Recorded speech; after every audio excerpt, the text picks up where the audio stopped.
ವೀಕ್ಷಕರೇ, ಒಂದು ಶುದ್ಧವಾದಂತ ಒಂದು ಬಿಳಿ ಹಾಳೆ ಮೇಲೆ ವೀಕ್ಷಕರೇ ನಾನು ಹೇಳುವಂತ ಒಂದು ತಂತ್ರವನ್ನ ನೀವು ಮಾಡಿದ್ರೆ, ಹೌದಾ?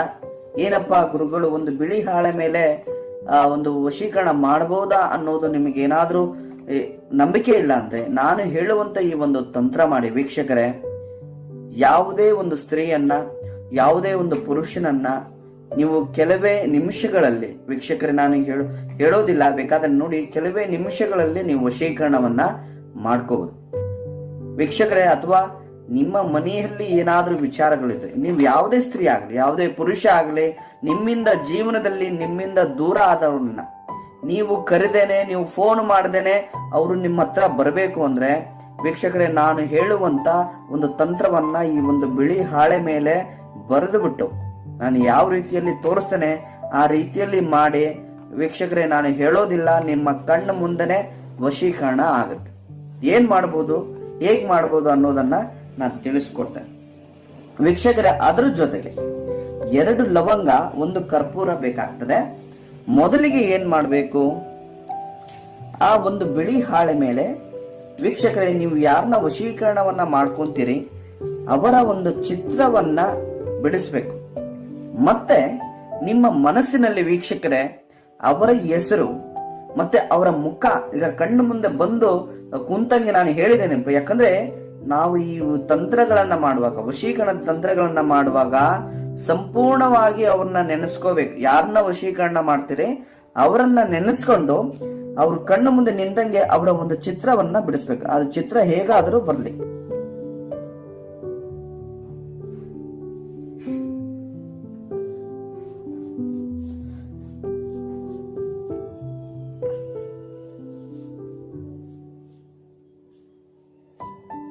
ಹೌದಾ?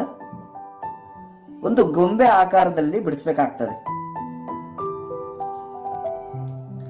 ವೀಕ್ಷಕರೇ. ಅದಾದ ನಂತರ ನೀವು ಯಾರನ್ನ ವಶೀಕರಣ ಮಾಡ್ತೀರಿ ಅವರ ಹೆಸರು ಬರೀಬೇಕಾಗ್ತದೆ. ಅವರ ಹೆಸರು ಶ್ವೇತಾ ಅಂತ ಇರುತ್ತೆ.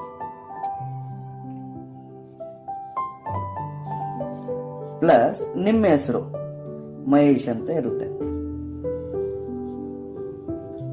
ವೀಕ್ಷಕರೇ. ಇದಾದ ಮೇಲೆ ನೀವು ಮಾಡಬೇಕಾಗಿರುವಂತ ಕೆಲಸ, ಒಂದು ಚಕ್ರವನ್ನ ಬಿಡಿಸ್ಬೇಕು. ಇವತ್ತು ನಾನು ಹೇಳುವಂತ ಕೇವಲ ಈ ಒಂದು ವಶೀಕರಣದ ಚಕ್ರದಿಂದ, ಇದೇ ಇಂಪಾರ್ಟೆಂಟ್ ವೀಕ್ಷಕರೇ. ಈ ಒಂದು ವಶೀಕರಣದ ಚಕ್ರದಿಂದಲೇ ನಾವು ಅವರನ್ನ ಆಕರ್ಷಣೆ ಮಾಡಿ ವಶೀಕರಣವನ್ನ ಮಾಡ್ಕೋಬಹುದು.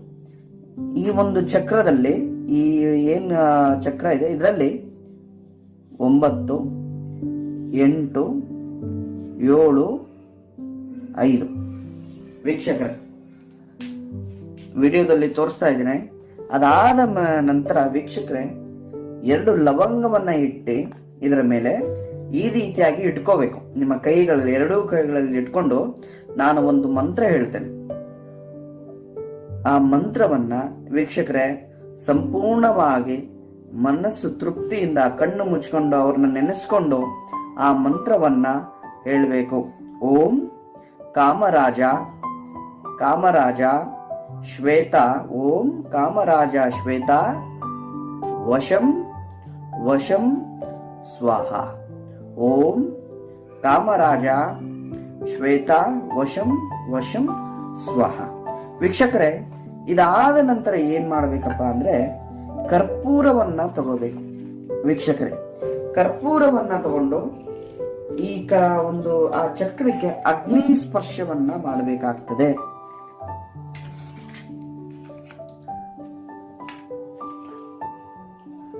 ಇದಕ್ಕೆ ವೀಕ್ಷಕರೇ ಸಂಪೂರ್ಣವಾಗಿ ನಾನು ಹೇಳಿರ್ತೇನೆ, ಅಗ್ನಿ ಸ್ಪರ್ಶವನ್ನ ಮಾಡಬೇಕು.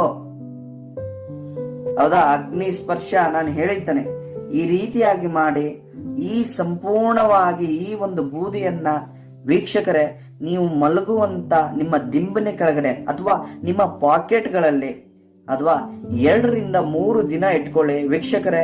ನಾನು ಹೇಳೋದಿಲ್ಲ, ಯಾವ ರೀತಿಲಿ ಅವ್ರ ಕಡೆಯಿಂದ ರೆಸ್ಪಾನ್ಸ್ ಬರುತ್ತೆ ಅನ್ನೋದು ನೋಡಿ, ಈಗ ನೋಡ್ಬಿಟ್ಟು ಹೇಳಿ ಅಂತ ಹೇಳ್ತಾ ನಮಸ್ಕಾರ, ಧನ್ಯವಾದಗಳು.